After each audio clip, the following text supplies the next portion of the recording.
atas setiap pertolongan yang Tuhan berikan bagi kehidupan kami.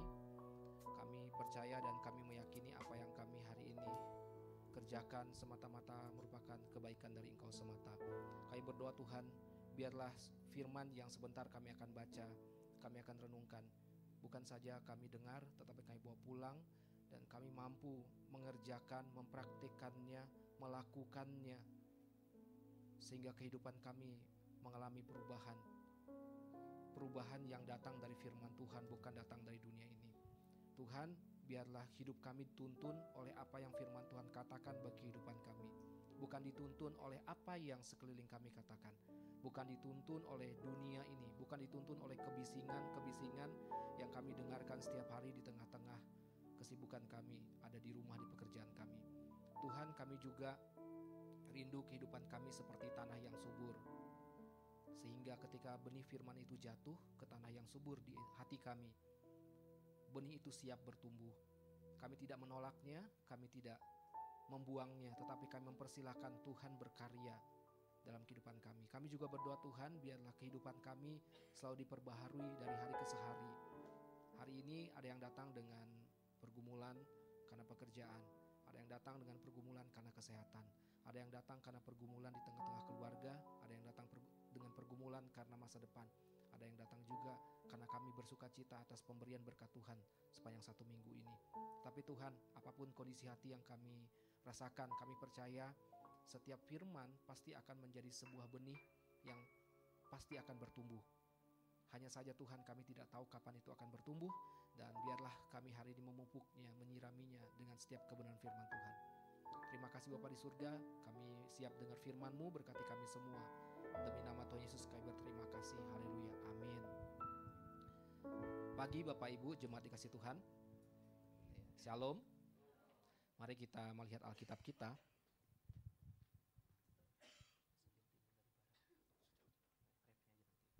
Mari kita lihat Alkitab kita Bapak Ibu.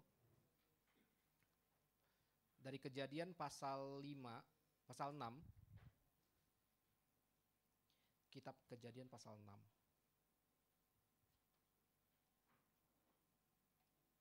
Kitab Kejadian pasal 6 ayat 5 sampai 22. Kejadian pasal 6 ayat 5 sampai 22. Sudah dapat Bapak Ibu Saudara Tuhan?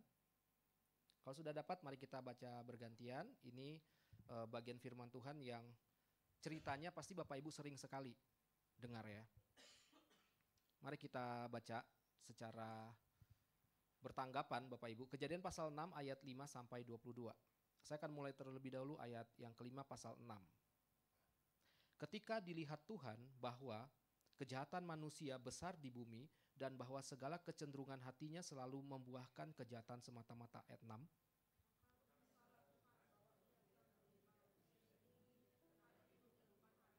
Berfirmanlah Tuhan, aku akan menghapuskan manusia yang telah kuciptakan itu dari muka bumi, baik manusia maupun hewan dan binatang-binatang melata dan burung-burung di udara, sebab aku menyesal bahwa aku telah menjadikan mereka. 8.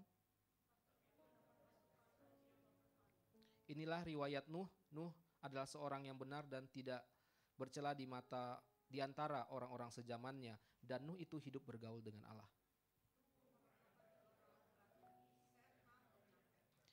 Adapun bumi itu telah rusak di hadapan Allah dan penuh dengan kekerasan.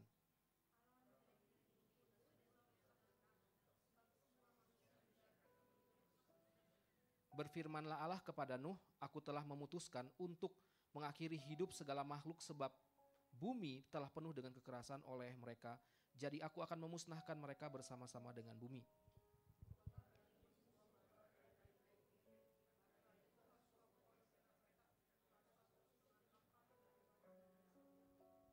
Beginilah engkau harus membuat bahtera itu 300 hasta panjangnya, 50 hasta lebarnya dan 30 hasta tingginya.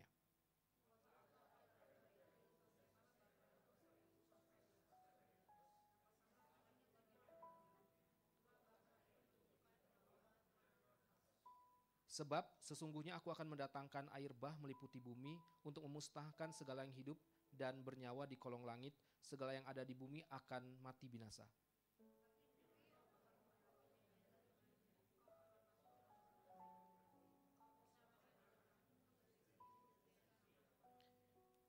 Dan dari segala yang hidup, dari segala makhluk dan semuanya haruslah engkau bawa satu pasang ke dalam bahtera itu, supaya terpelihara hidupnya bersama-sama dengan engkau.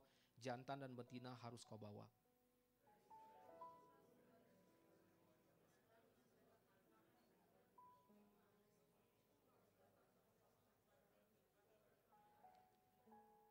Dan engkau bawalah bagimu segala apa yang dapat dimakan, kumpulkanlah itu padamu untuk menjadi makanan bagimu dan bagi mereka.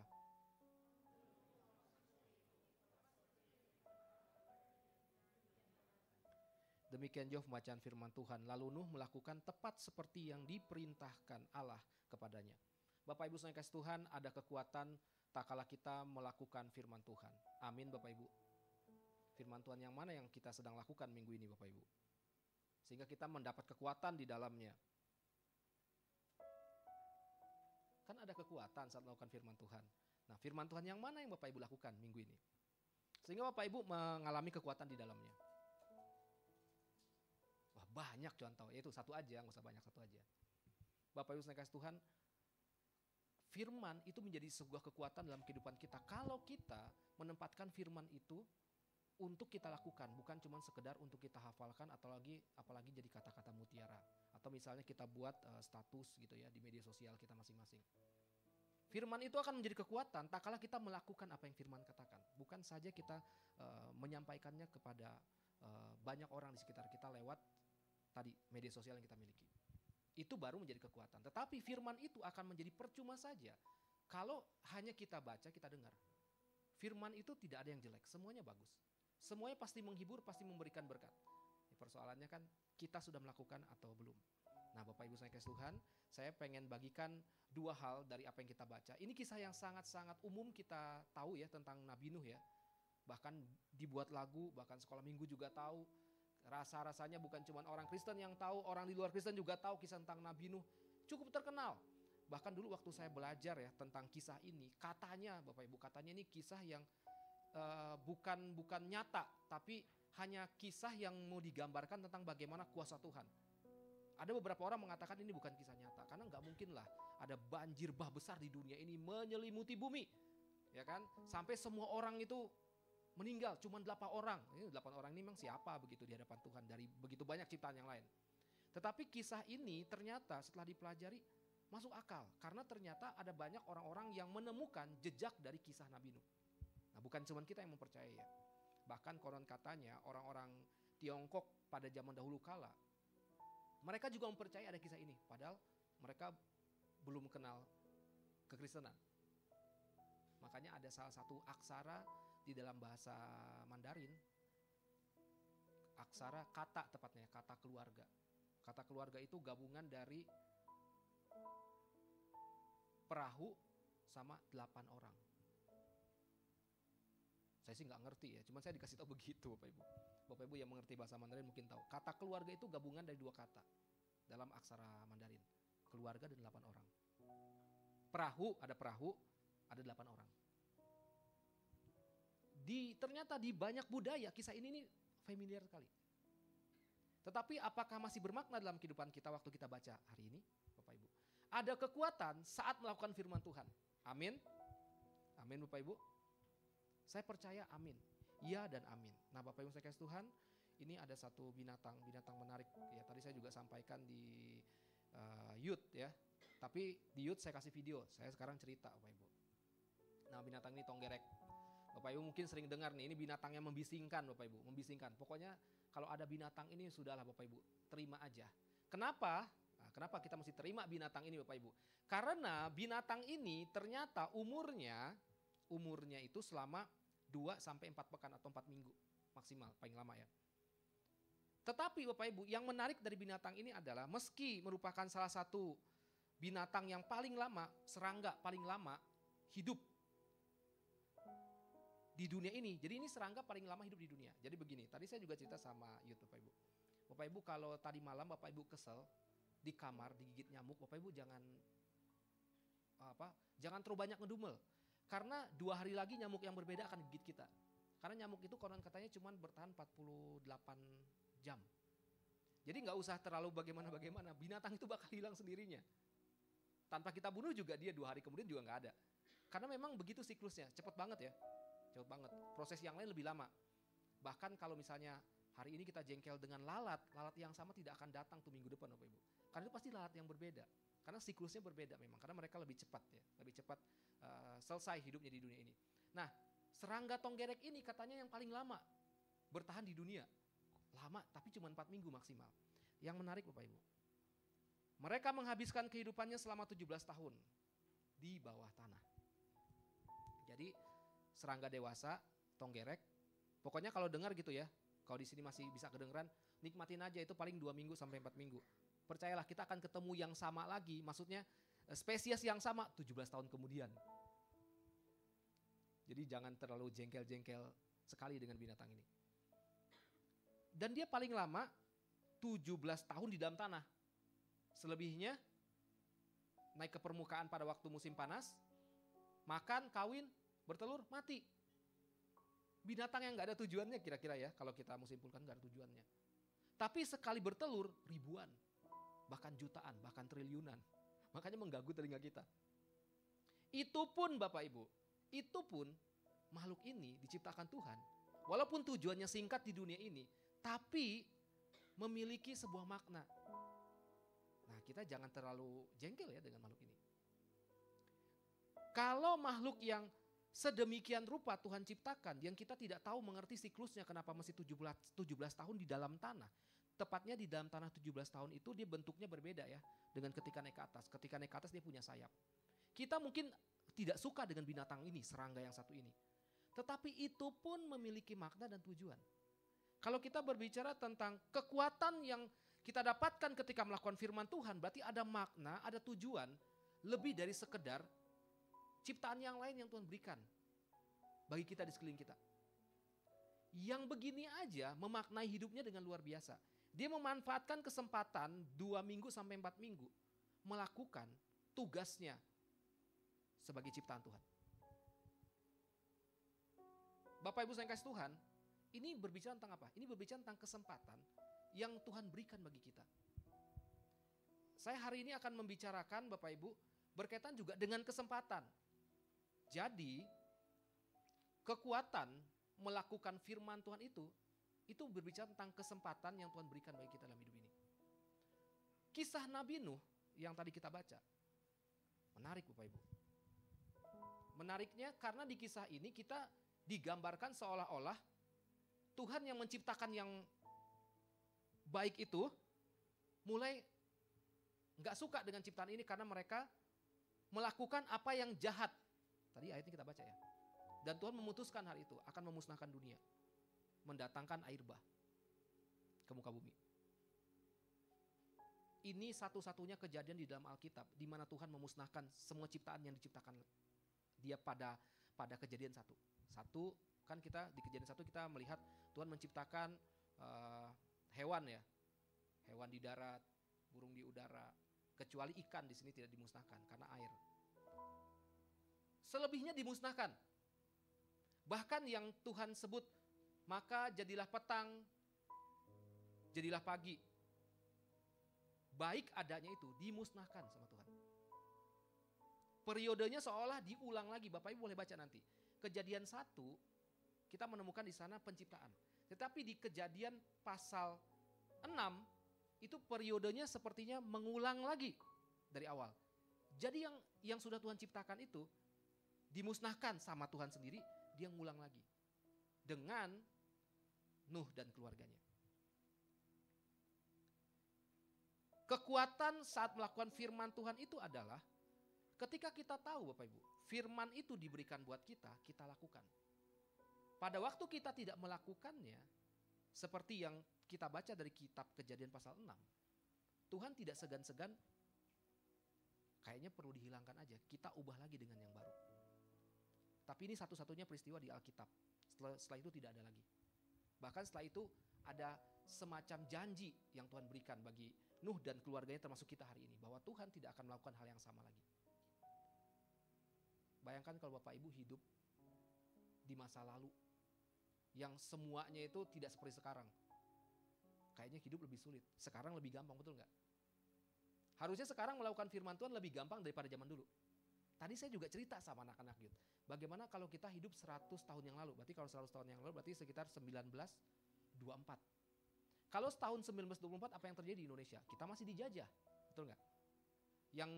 Yang selanjutnya pakaian kita bukan kayak begini.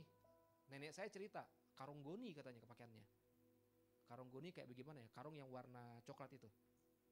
Karung beras tuh. Dan saya masih mendapati ada orang yang pakai itu ternyata dulu waktu saya masih kecil. Saking memang hidup susah sekali.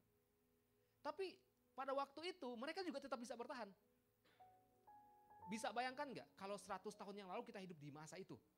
Wah, kita nggak tahu bagaimana modelnya. Jadi melakukan firman Tuhan zaman sekarang lebih gampang. Zaman dulu gimana caranya coba? Baca firman Tuhan, Alkitab aja nggak ada. Jadi sebenarnya zaman sekarang secara tidak langsung kekuatan kita melakukan firman Tuhan lebih gampang. Tantangan kita tidak sesulit pada masa itu. Nah, mari kita lihat tantangan yang Nuh hadapi. Pada waktu dia melakukan firman Tuhan tapi punya kekuatan. Bapak Ibu saya kasih Tuhan, ini yang pertama Bapak Ibu. Saya pengen bagikan dua hal. Jadi kita tahu bahwa waktu lakukan firman Tuhan pasti ada kekuatan, amin. Asal tahu tujuannya Bapak Ibu. Nah itu paling penting. Asal tahu tujuannya, karena tujuan itu akan membawa kita kepada sebuah pengharapan. Asal tahu tujuannya, kita pasti melakukan firman Tuhan dengan sukacita, dengan semangat, dan pasti ada kekuatan. Asal tahu tujuannya. Maksudnya kayak bagaimana? Cuman tahu tujuan yang seperti apa. Begini Bapak Ibu saya kasih Tuhan. Jadi memiliki tujuan yang jelas kita akan ngerti tuh. Saya lakukan ini kenapa? Karena saya punya tujuan.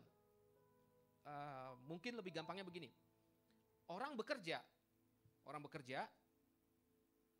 mengerjakan pekerjaannya dengan semangat pasti ada tujuannya. Karena ada imbal balik yang akan didapatkan.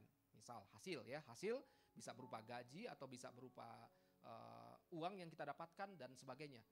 Selalu ada tujuan itu, makanya orang semangat mengerjakan sesuatu. Apalagi kalau hasilnya berlipat kali lipat. Bulan ini saya dapat 1, bulan depan saya dapat 2. Mana gak semangat hidup? Jadi ternyata yang membuat orang itu bisa bersemangat dalam hidup ini, yang membuat orang bisa memiliki kekuatan karena ada tujuan, Bapak Ibu. Nah, Nuh juga sama.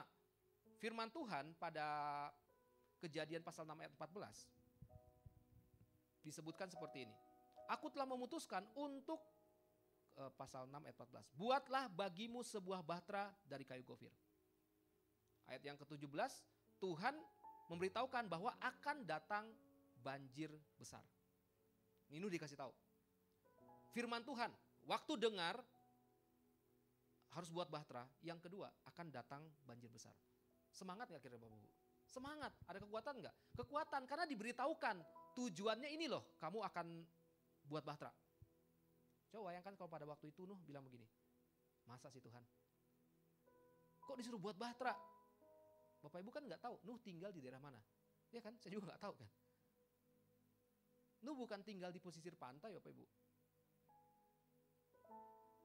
Bahteranya itu mendarat kembali itu di Gunung Ararat. Di gunung.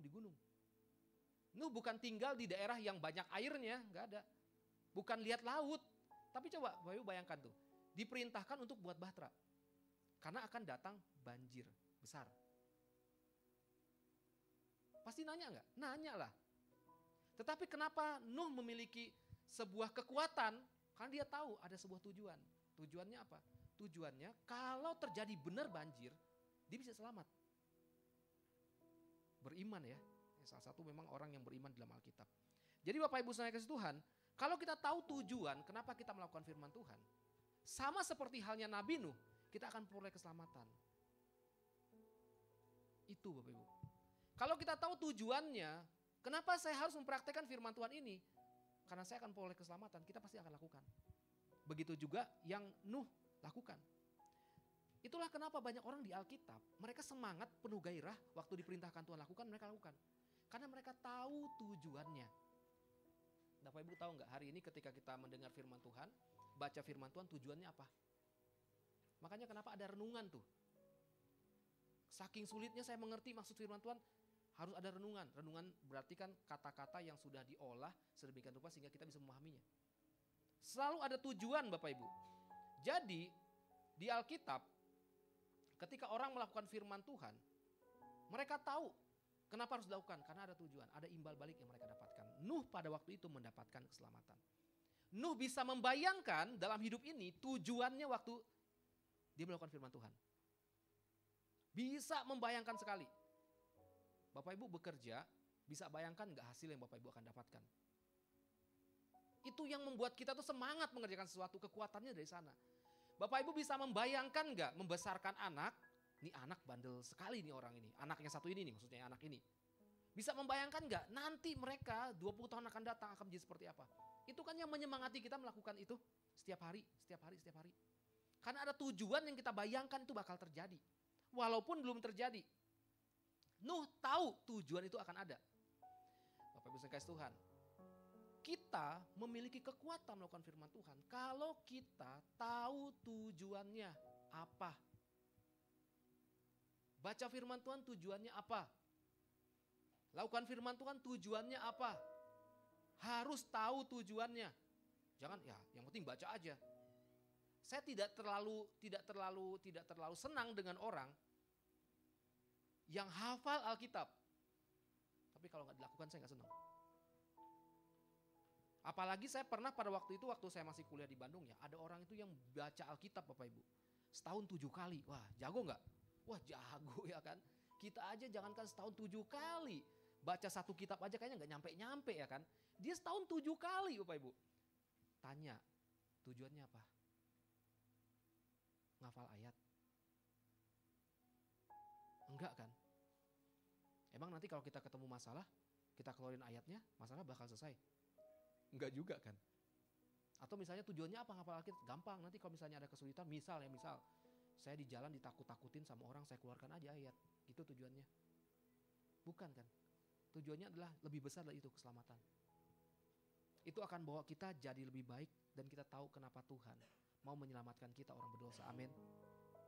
Bapak Ibu tahu tujuannya hari ini ketika kita datang ke rumah Tuhan ngapain?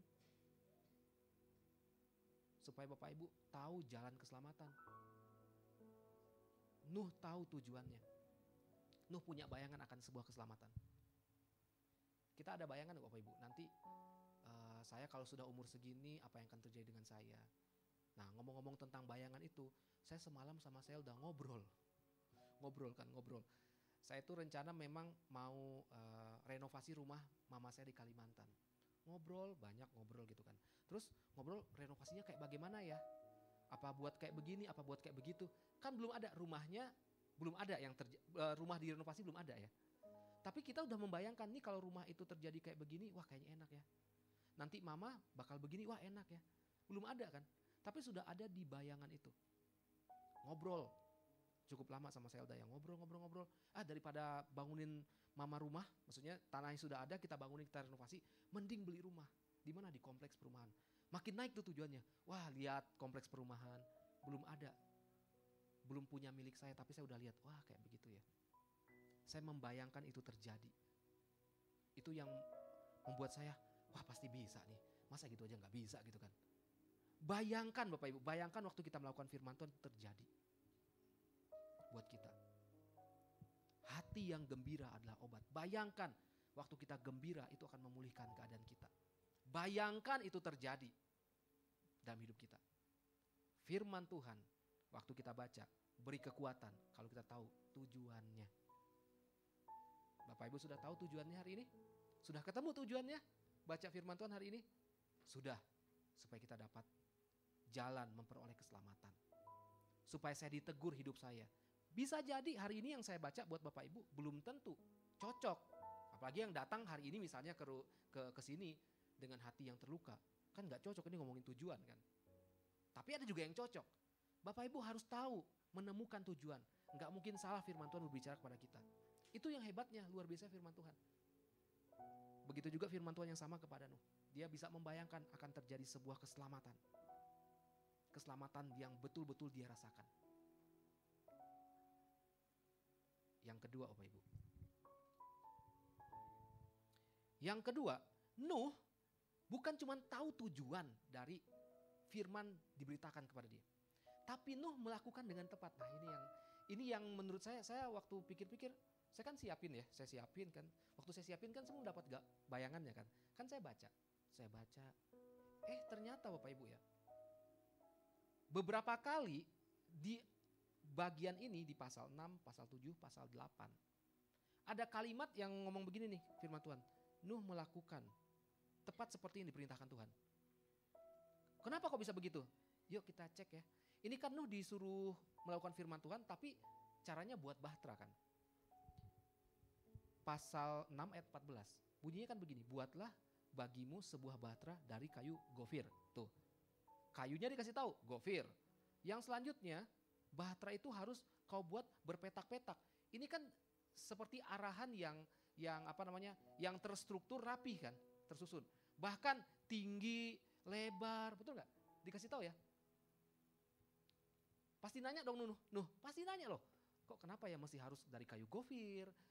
Tapi dia melakukan tepat loh, seperti yang Tuhan katakan. Ayat 22, Nuh melakukan semuanya itu tepat. Tepat berarti tidak ada yang meleset. Ketika kita meleset melakukan firman Tuhan, itu sama dengan dosa Bapak Ibu.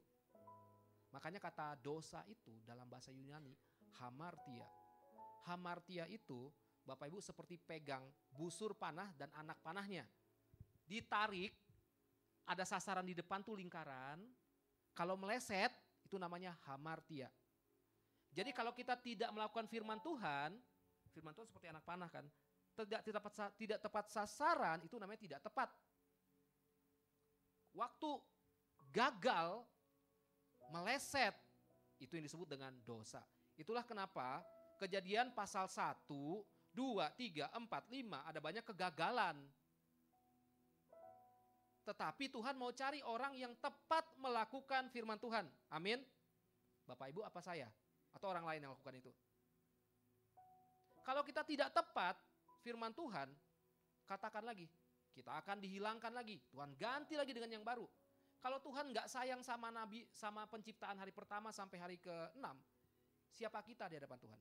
Kalau tidak tepat melakukan firman Tuhan. Melakukan dengan tepat, Bapak Ibu. Tepat. Tidak boleh meleset. Tapi kan kecenderungannya pasti meleset dikit-dikit. Iya, makanya kenapa datang lagi ke gereja. Supaya yang tadi meleset diarahkan. Jalurnya itu loh. Supaya tidak ke kiri, ke kanan. Supaya tepat kita melakukannya. Itu yang membuat kita kuat. Itu menjadi kekuatan. Karena ternyata saya berhasil loh. Saya ternyata berhasil. Itu yang menguatkan hidup kita bukan? Ketika kita melakukan firman Tuhan. Nuh tepat melakukan itu. Dia buat bahtera. Enggak banyak tanya. Yang penting lakukan. Nah, kalau kebanyakan orang kan nanya lagi kan. Oh disuruh buat ya? Ntar Tuhan, saya tanya dulu. Ini fungsinya buat apa? Kenapa bertingkat? Jangan banyak tanya. Makin banyak tanya, makin gak dilakukan. Saya meyakini hal itu. Dan saya pernah ada di posisi itu dan saya tahu betul.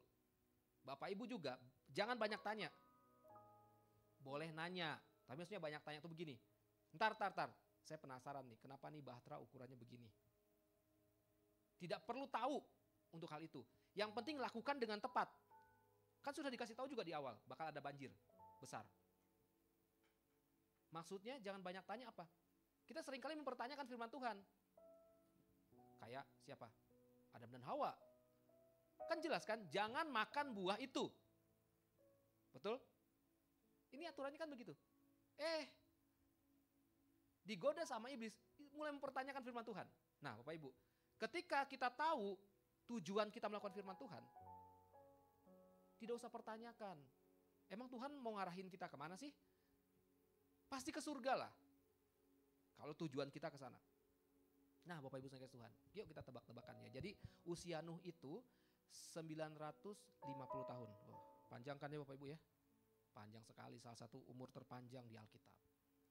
Waktu diminta buat bahtera usianya 600 tahun Bapak Ibu.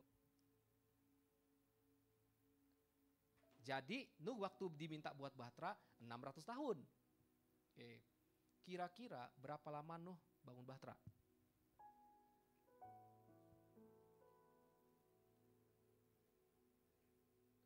Oh sorry, itu bukan waktu diminta.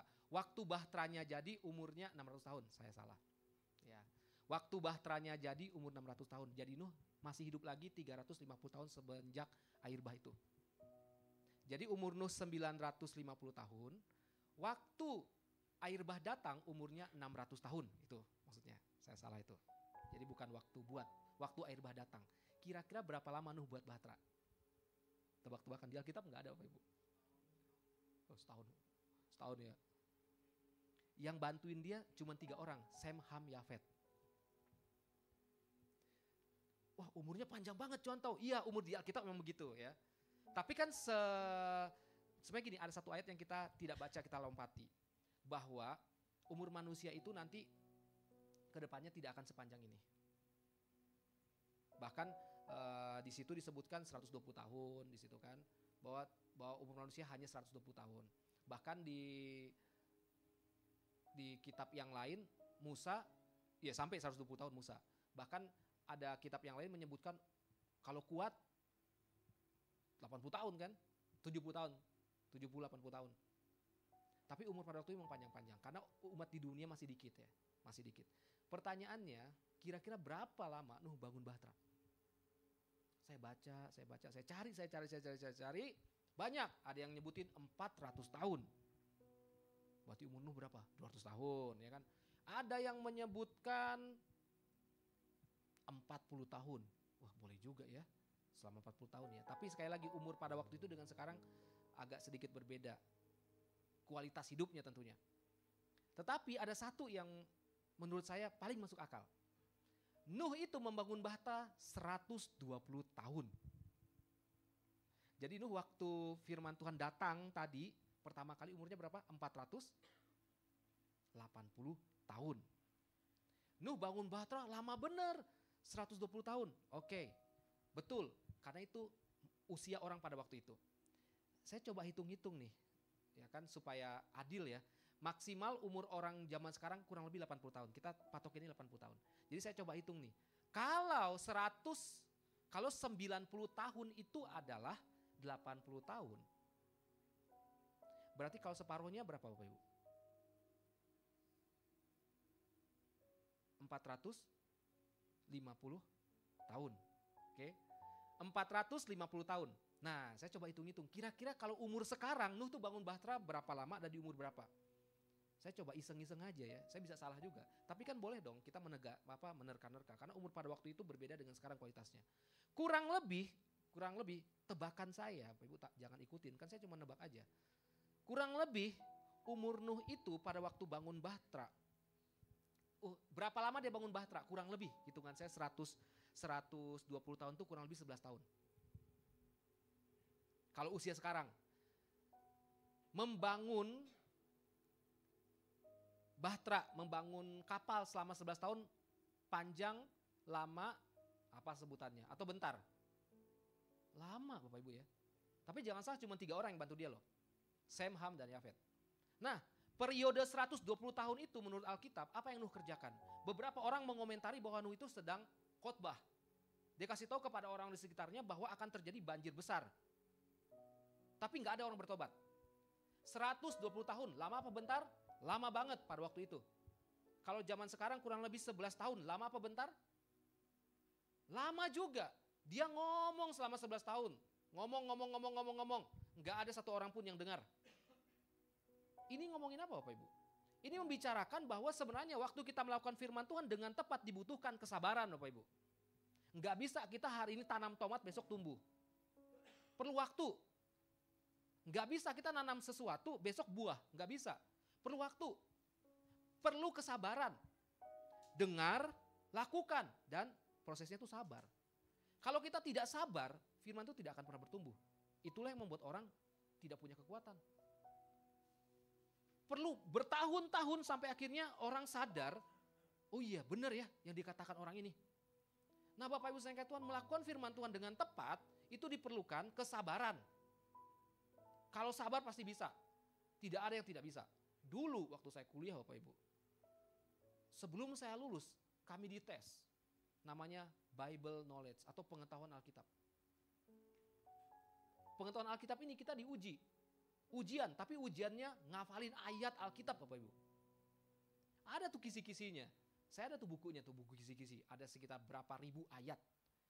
Sekarang gimana caranya? Yang keluar itu cuman 100 ayat.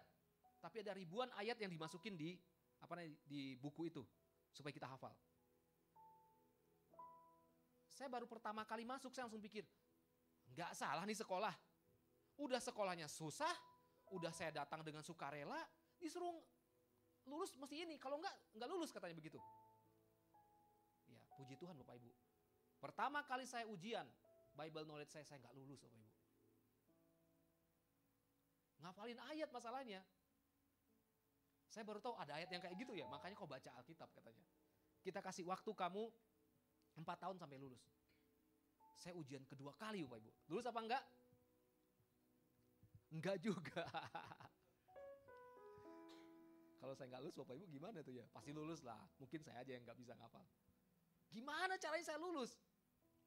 Saya berjuang. Akhirnya saya lulus di ketiga kali. Tapi yang pertama gratis, kedua gratis, ketiga bayar. Sebagai kompensasi karena kamu tuh udah tidak menggunakan yang pertama sama yang kedua. Ternyata Bapak Ibu, melakukan firman Tuhan dengan tepat itu perlu proses. Sayanya nggak sabar, pasti gampang lulus. Nggak bisa loh. Ada waktu kan. Berapa lama? 120 tahun. Atau kalau kita samakan dengan sekarang 10 tahun, 11 tahun. Melihat hasil itu loh. Bapak Ibu sekalian Tuhan. Gak gampang kan ya. Di dalamnya itulah kita perlu beriman. Tapi banyak orang tuh kurang sabar. Contohnya siapa? Bapak Abraham. Gak sabar dia. Nungguin Ishak lahir gak sabar dia. Ada banyak orang kurang sabar menantikan jawaban Tuhan. Ya salah satunya Bapak Abraham. Tapi kan itu pembelajaran buat kita. Dia gak sabar aja, Tuhan tetap tepati janjinya. Ada banyak firman Tuhan ditaburkan dalam hati kita, kita dengarkan. Tetapi kenapa tidak mendapat kekuatan? Karena kita gak sabar nunggu. Saya gak sabar Bapak Ibu. Bapak Ibu termasuk orang yang sabar apa tidak sabar? Saya tidak sabar. Saya akui saya gak sabar. Saya kadang juga pengen cepat aja gitu. Tapi saya mesti ngelewatin prosesnya, itu lama banget. Lama sekali Bapak Ibu. Tapi kalau kita ikutin perlahan, pasti bakal ada hasilnya. Apa yang membuat orang punya kekuatan melakukan firman Tuhan? Punya tujuan dan bisa bayangkan di masa depan. Yang kedua, lakukan dengan tepat. Sabar. Nah, saya punya contoh Bapak Ibu. Ini adalah Holocaust. Holocaust itu yang cukup terkenal adalah ketika orang Israel, orang Yahudi tepatnya, Israel belum ada waktu itu dikejar-kejar sama Hitler. Dan mereka mau dibinasakan dari muka bumi ini. Kenapa mau dibinasakan? Sebenarnya ada banyak alasan, tapi salah satu alasannya adalah katanya Hitler itu benci sama orang Yahudi karena dia menyalibkan Tuhannya orang Kristen. Yesus. Hitler orang Jerman. Jerman itu Kristen. Salah satu alasannya dari banyak alasan yang lain ya, tapi salah satu itu. Dia kejar 6 juta orang Yahudi dikejar sama dia. 6 juta dibantai. Ini salah satu foto-fotonya. Di internet banyak tuh. Tuh, laki-laki tuh Bapak Ibu. Kurus ya. Ini orang Israel tuh. Nih para perempuan. Saya pernah sih tidur di kasur tingkat, Boksu juga pernah Boksu.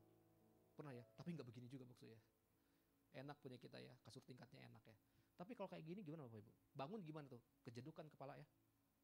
Dan itu mereka bertahun-tahun dibegitukan. Nah ini lihat loh. Semua dibotakin, kurus-kurus semua tuh lihat. Dan mereka dibunuh. Ini Bapak Ibu apa ini? Ini adalah sepatu mereka. Jadi Bapak Ibu, sepatu mereka diambil, sengaja dikumpulin. Jadi dijadikan museum untuk memperingati ini. Ribuan jutaan orang meninggal. Nah, ngeri ya. Dari peristiwa Holocaust ini Bapak Ibu, ada satu orang. Mana di sini?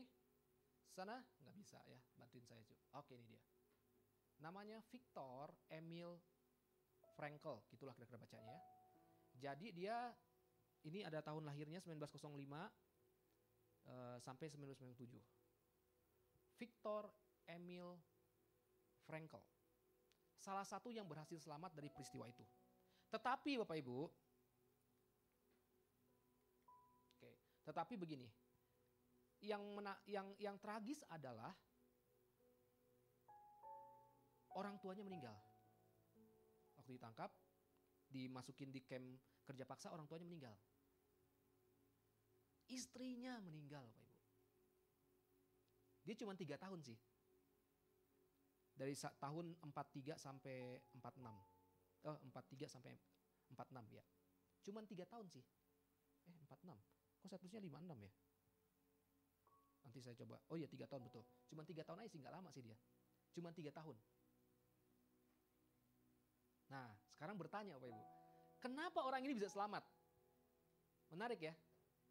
Next aja. Kenapa orang ini bisa selamat Bapak Ibu? Kira-kira menurut Bapak Ibu kenapa dia bisa selamat? Dari sekian juta orang itu kok dia selamat? Ada banyak yang selamat ya, dari 6 juta itu kan 6 juta mati, tapi ada yang selamat. Ini yang selamat salah satunya. Kira-kira kenapa? Ini tulis buku terkenal loh. Salah satu alasannya dia selamat Bapak Ibu. Dia itu membayangkan bahwa dia akan bebas. Dibayangin percis, kalau saya bebas makan burger, kira ini bahasa saya, makan burger, wah enak sekali. Itu waktu di camp kerja paksa. Dia bayangin dia bebas Bapak Ibu. Wah bebas jadi orang merdeka. Saya punya negara yang merdeka. Dibayangin tiap hari. Dan dia juga termasuk dia ini psikolog. Jadi dia ini orang yang belajar juga dan dia ngerti gitu. Tapi yang lain nggak bertahan. Kenapa? Karena yang lain tidak punya impian untuk kebebasannya. Menarik nih orang. Dia bebas karena dia membayangkan dirinya bebas. Yang lain mati. Jadi pada waktu dia disiksa, sakit. Tapi yang dia bayangkan, andai kata penyiksaan ini selesai dan saya bebas. Itu yang membuat dia selamat. Dia bayangin tujuan akhir dari hidupnya. Saya pasti tidak akan mati di camp ini. Saya pasti akan mati sebagai orang merdeka dan saya mau lihat itu. Viktor Frankl. Dia bayangin. Dan dia akhirnya selamat Bapak Ibu. Bapak Ibu sekalian Tuhan, waktu kita melakukan firman Tuhan, bayangkan posisi kita itu terjadi di hidup kita. Waktu kita susah dengar firman Tuhan yang menghibur, bayangkan posisi kita terhibur oleh firman Tuhan itu. Bayangkan.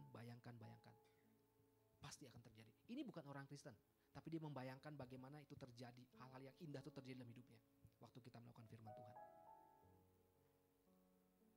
Bayangkan terjadi dalam kehidupan kita. Slide selanjutnya, ini terakhir. Ini Bapak Ibu, ayat ini bagus sekali. Kita baca sama-sama Kejadian 6 ayat 8, 3, 2, 1. Tetapi Nuh mendapat kasih karunia dari Tuhan. Di mata Tuhan. Jadi Bapak Ibu, waktu Bapak Ibu berhasil melakukan firman Tuhan itu bukan karena kita kuat. Bukan karena Bapak Ibu punya tujuan. Bukan karena Bapak Ibu itu bisa melakukan dengan tepat. Tapi karena apa? Jadi dari tadi Bapak Ibu pikir karena kita lakukan punya tujuan.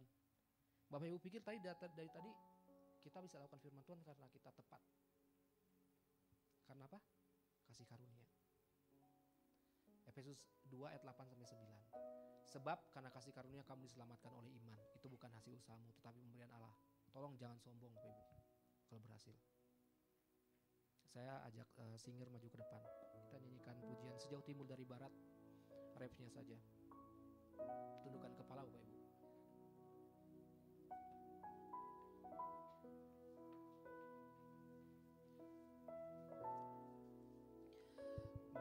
Betapa besar kasih pengampunanmu Tuhan.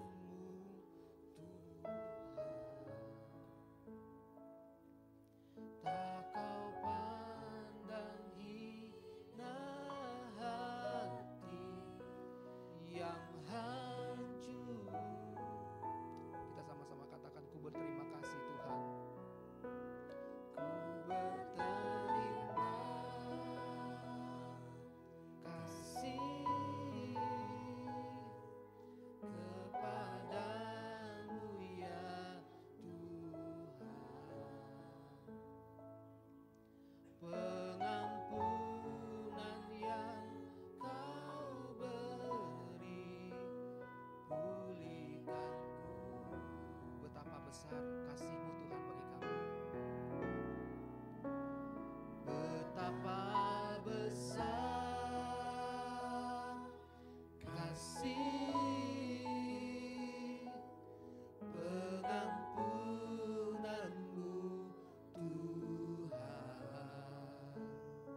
yang hancur. Ku berterima kasih Tuhan. Ku berterima kasih kepadamu ya Tuhan.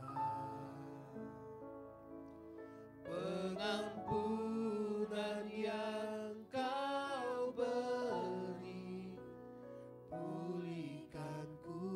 Musik tetap menyanyikan pujian ini, singer silakan angkat pujian ini. Bapak Ibu saudara kasih Tuhan, silakan berdoa bagi diri sendiri atas setiap kebaikan kemurahan Tuhan bagi kita.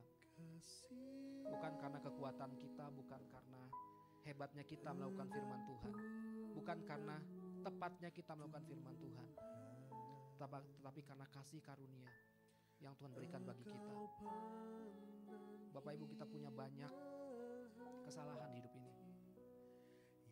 Jatuh berkali-kali, tapi bangkitlah berkali-kali. Karena kasih karunia kita diselamatkan. Jangan sombong.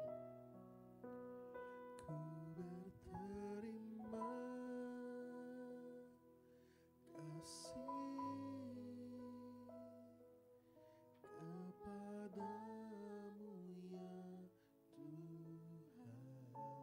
Tuhan. Minta Boksu untuk berdoa buat kita semua.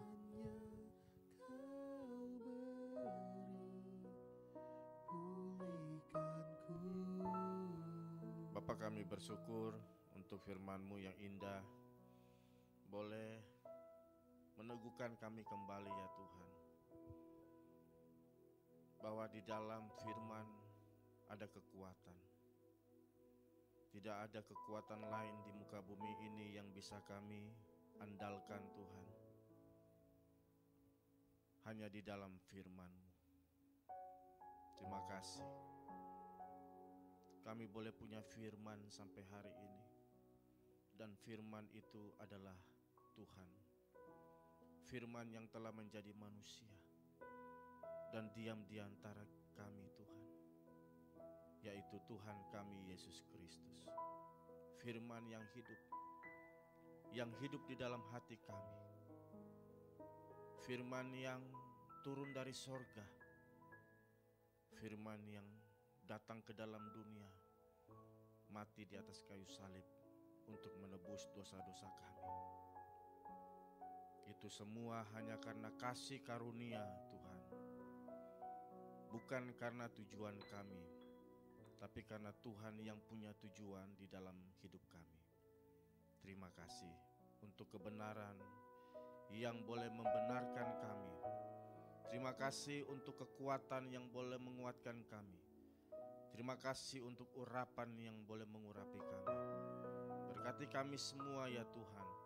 Biarlah dalam hidup ini kami tidak pernah ragu untuk hidup di dalam firman-Mu dan melakukan firman-Mu. Berkati contoh Risman, Tuhan terus pakai dalam pelayanan, dalam hidup dan masa depan karirnya. Kasih sayang Tuhan yang senantiasa menyertai hamba-Mu ini. Berkati kami dan jemaat-Mu semua. Dalam nama Yesus kami berdoa, yang percaya katakan amin.